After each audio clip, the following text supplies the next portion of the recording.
Então, gente, a gente recebeu uma pergunta muito interessante aqui, que é em relação a pessoa pediu pra gente dizer algumas atividades e dicas para estimular a fala e linguagem. Só que como a pergunta foi muito interessante, a gente decidiu gravar, né, esse vídeo aqui com 5 formas, né, de se estimular a linguagem e fala nas crianças.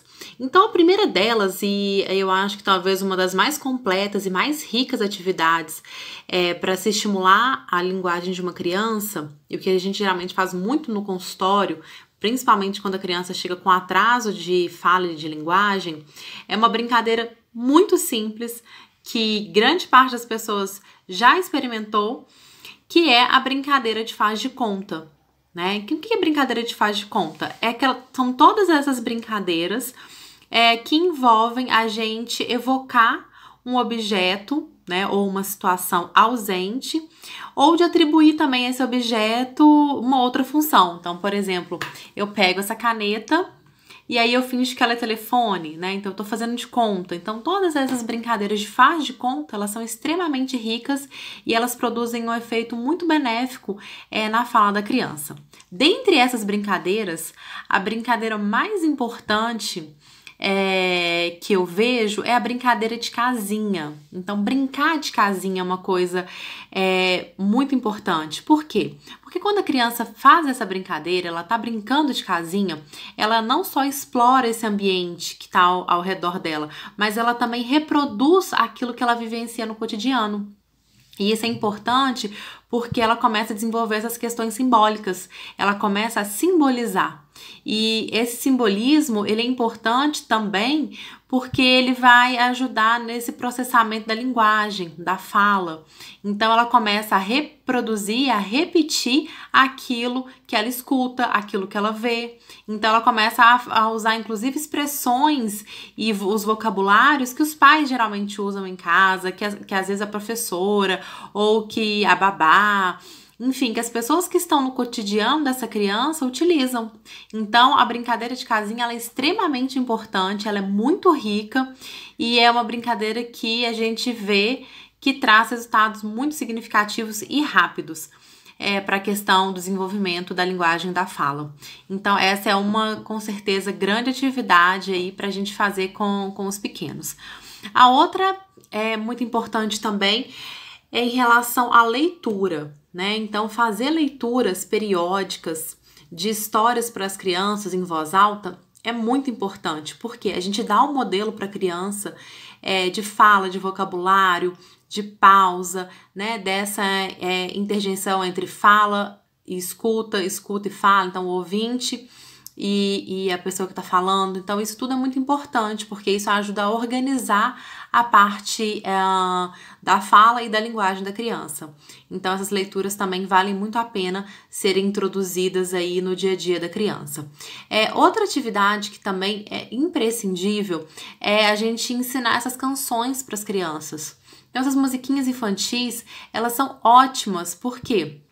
Além delas fornecerem um modelo de fala e de linguagem, a gente também pode trabalhar com ela questões já de, por exemplo, de consciência fonológica. Então, a gente pode pegar músicas que preferencialmente tenham rima. E aí, essas rimas, a criança começa a entender um pouco melhor e a desenvolver essa habilidade de decodificar, né, esse final de sílabas parecidas. Então, por exemplo, balão, mão, castelo, martelo. Então, isso é muito importante para ela já, inclusive, já estimular outras habilidades que ela vai precisar no futuro, aí, como, por exemplo, no caso da leitura, né? Outra coisa importante também que a gente pode fazer é explorar a questão de sinônimos. Então, isso ajuda a aumentar o vocabulário. Então, ao invés de você sempre falar para a criança que tudo é bonito, um dia você pode falar que uma coisa é bonita, outro dia você pode falar que aquela coisa é linda, que aquela coisa é maravilhosa, que aquela coisa é bela. Então, sempre ir alternando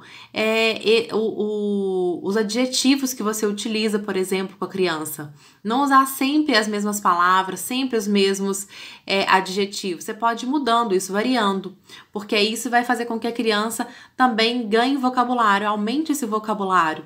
à medida que ela vai escutando novas palavras, a tendência dela é sempre reproduzir aquilo que ela escuta, né? O modelo aí de ensino-aprendizagem é muito baseado nisso, né? Nesse modelo de imitação. Então, é importante que você também vai variando as palavras que você vai empregando no dia a dia com a criança, né? E isso vai dar para ela um ganho muito grande nesse número de palavras aí no vocabulário. Outra coisa que você pode fazer também é incentivar e jogar com as crianças jogos com regras, né? Então, para quê? Para que ela comece a entender também as questões de regras sociais, regras de jogos. E isso faz com que ela consiga entender como que a função da linguagem oral, né? Então, isso contribui para ela também se organizar. Então, por exemplo, você pode ler as regras do jogo em voz alta, você pode organizar com ela regras próprias de vocês. Não, a gente não quer executar exatamente todas as regras do jogo. Então, a gente vai fazer algumas regrinhas nossas. E aí pedir para ela falar as regras, o que ela acha que pode ser feito, o que ela gostaria de ser que fosse modificado no jogo. Tudo isso vai contribuindo para ela realmente melhorar a organização do pensamento, da linguagem, mas também a sequência da fala, né? E aí a gente tem aumento de vocabulário, a gente tem vários ganhos que vão vir desses processos. Então, essas atividades, elas são atividades extremamente ricas e que se você começar a praticá-las e tirar as crianças da frente das telas, então diminuir o número de horas que elas passam por dia em frente ao computador, celular, laptop, e começar a introduzir essas atividades, você pode ter certeza que você vai ter um ganho muito grande na qualidade da linguagem e da fala da sua criança. Então, depois que você implementar isso, volta aqui e conta pra gente como que foi a sua experiência. A gente tá esperando aí, tá bom? Um beijo e até mais!